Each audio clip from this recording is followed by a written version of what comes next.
पानीपत के स्मालखा ब्लॉक में भ्रष्टाचार का एक बड़ा मामला सामने आया है और इससे भ्रष्टाचार की पोल खुली है आरटीआई के द्वारा। तस्वीरें आपको पानीपत के जिला सचिवालय की दिखा रहे हैं, जहां पर गांव के लोगों द्वारा आज यहां पर भ्रष्टाचार की पोल खोली जा रही है और ब्लॉक समिति के चेयरमैन पर बड़े आरोप लगाए जा रहे हैं। आरटीआई से पूरा मामले का खुलासा हुआ है। एक बार सुनिए कि आखिरकार ये पूरा मामला क्या है।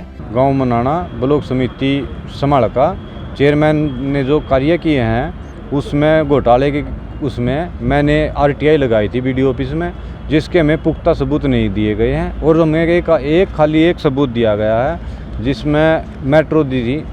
उस मेट्रो का हमको आरटीआई के तहत ये मिला है, जिसमें जो मेट्रो है वो उड़ान कंपनी की है, लेकिन जो हमको दी गई है वो पारस कंपनी की है, जिसकी एक मेट्रो की कीमत 1,20,000 रुपये है पारस वाले की। लेकिन जो उड़ान कंपनी का इन्होंने बिल दिया हमको, वो बिल है 1,99,500 रुपये का, जिसमें काफ़ी सारा वो है भ्रष्टाचार का वो दिखाई दे रहा है। इसमें इन जो 30 ई रिक्शा ली गई है चेयरमैन द्वारा और 30 ई रिक्शा में 23,87,000 रुपये का घोटाला किया गया। इसके अलावा हमने जाड़ों की, ट्री गार्ड की, बस्क्यू सेंटर की, मैंने साइन बोर्डों की काफ़ी सारी वो लगाई है आरटीआई, लेकिन बीडीओ साहब द्वारा उनका किसी का भी कोई जवाब नहीं दिया गया हमको।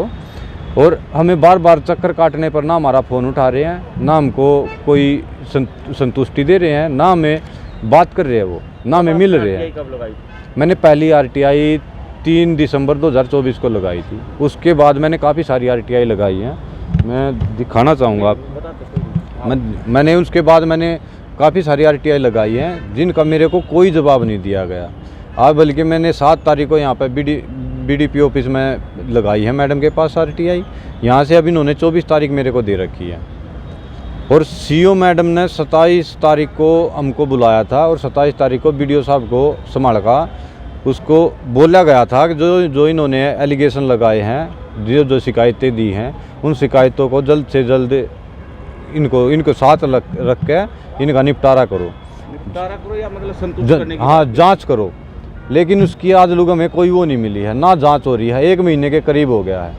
हमने सर बीडीपी ऑफिस में, सीओ ऑफिस में, डीसी साहब को, समाधान शिविर में, सलूजा सर को, कृष्ण पवार जी को, हमने बहुत सारी जगह वो दे ली, लेकिन किसी भी उस हमारी एक भी एप्लीकेशन के पास कोई एक्शन नहीं हो रहा है। आपको कैसे शक हुआ कि इसमें कोई गमनकार है? क्योंकि हमारे पास किसी ने एक वीडियो वो डाली थी, एक जिसमें ना उन्होंने चेयरमैन ने शुरू में ये बोला था, जो उन्होंने नॉमिनेशन फार्म था ना, उसमें ये बोला था मैं गरीब आदमी हूँ, मेरे पास 30,000 रुपये का वो है महीने का, मैं एक गरीब आदमी हूँ। लेकिन एक ई रिक्शा आती है तो उसने 1.5 लाख का कैश, मोबाइल, गाड़ी, चढ़ाई वगैरह बहुत सारे वो किया, जिससे मैं पता मैं सोचा चेयरमैन का अंकुश है जी, नराना गांव से। अभी क्या चाहते हैं? हम चाहते हैं कि जो हमारे द्वारा एप्लीकेशन लगाई गई हैं उन सभी का जांच की जाए। अगर घोटाला मिलता है तो उस पर कार्रवाई करी जाए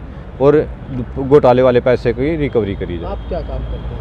जी मेरी घरवाली, मैं मिस्त्री हूँ वेल्डिंग का, मेरी घरवाली ब्लॉक समिति मेंबर है, जिसके हमने उसके बाद उसके आरटीआई मांगी, क्योंकि उसने मुझसे एक बात बोली थी, मेरे को मेंबरों की ज़रूरत नहीं है और मैं किसी का काम नहीं करता, जो थरता हो वो कर लो। तो हम मरता आदमी क्या नहीं करता। हमने आरटीआई के तहत मांगा भाई, जिस गांव में जो काम हुआ, हमने बीडीओ साहब से भी बोला। अब बीडीओ साहब ये कह रहे हैं अगर तुम अपनी आरटीआई उठवा लो तुम्हारे काम हो जाएंगे। कितने गाँव का काम है ये 27 मेंबर है, लेकिन इसमें 35-36 गाँव आते हैं। हाँ जी, कई गांव में जैसे छोटे छोटे गांव हैं, जमुना साइड में 3-3, 4-4 गांवों का एक मेंबर बना हुआ है। तो आज डीसी साहब से मिले? नहीं, आज डीसी साहब थे नहीं समाधान शिविर में, उस सीओ मैडम को एप्लीकेशन दे के आए। अब तो क्या लगता है समाधान होगा? देख तो जी, हम तो चाहते हैं समाधान होए।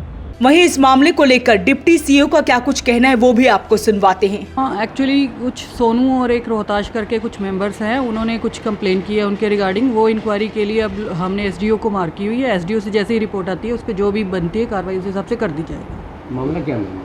उसमें कुछ ई रिक्शा और इस तरह के इश्यूज़ हैं जो लोहे के जाल और इस तरह के पॉइंट्स हैं, वो भी जो रिपोर्ट आएगी उसके बेस पे ही पता लगेगा क्या है क्या नहीं है इशू। हाँ जी।